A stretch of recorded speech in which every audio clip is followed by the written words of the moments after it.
এমন একটা ঘটনা আজকে আলোচনা করব, যে ঘটনাটা শোনার পরে মনুষ্যত্ব কলঙ্কিত হয়ে যাব। ঘটনাটা ঘটছে আগরতলার যোগেন্দ্রনগর এলাকায়। রঞ্জিতদের ছেলে সুব্রত দে, সে তার নিজের স্ত্রীর সঙ্গে তার বন্ধু বান্ধব নিয়ে গণদর্শন চালাইছে।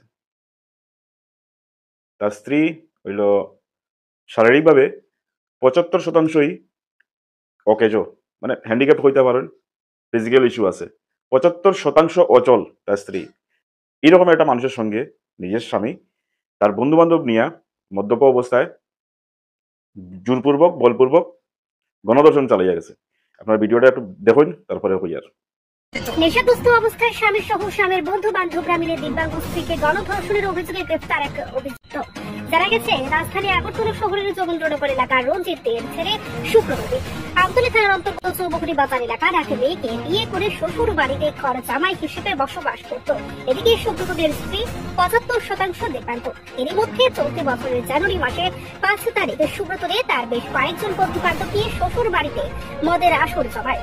সুব্রত দে সহ তার বন্ধুরা অকুণ্ঠ মদ্যপান করে নেশাগ্রস্ত অবস্থায় দিব্যাঙ্গ গৃহবধূর উপর জোরপূর্বক ঝাঁপিয়ে পড়ে তাকে ধর্ষণ করে। পরবর্তী সময়ে ১৪ মার্চ পরিষদা গৃহবধূর পিতা অভিযুক্ত সুব্রত দেব সহ ৭ জনের বিরুদ্ধে আমতলী থানায় ধর্ষণের মামলা দায়ের করে। আমতলী থানার পুলিশ এই ব্যাপারে একটি মামলা নথিভুক্ত করে এবং আমতলী থানার সাব ইন্সপেক্টর সুস্মিতা দেবনাথ এই মামলার তদন্ত শুরু করে। এই ধর্ষণের মামলার তদন্তক্রমে পুলিশ মঙ্গলবার রাতে অভিযুক্ত স্বামী সুব্রত দেবকে গ্রেফতার করে।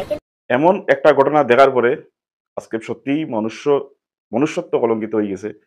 আর একজন অপরাধী অ্যারেস্ট হয়েছে, বাকিরাও খুব তাড়াতাড়ি অ্যারেস্ট হয়ে যাব।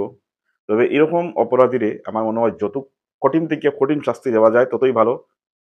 কারণ এটা হয়তো আমার কাছে আর আপনার কাছে এরকম কোনো ঘটনা প্রথম হয়েছে, বা এর আগে যদি হইয়া থাকে তাও শোনা গেছে না। তবে জিনিসটা খুব মানে একদম মানে সমাজ কলঙ্কিত করার মতন ঘটনা। তো ছেলেটা সুব্রত দে, হে তার শ্বশুরবাড়িতে গরজামাই হিসাবে থাকতো। তো তার শ্বশুরবাড়ির মানুষ বাইরে থাকায় সুযোগ পাইয়া হে তার বন্ধু বান্ধব গড়ে আনিয়া গড়ে মদের আসর বয়াইছে।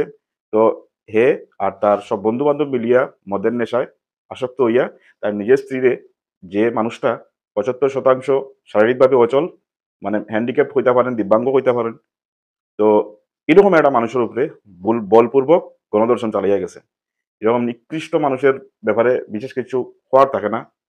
এটাই কইমু যে এই ধরনের মানুষের ফাঁসি হইলেও কম হইব।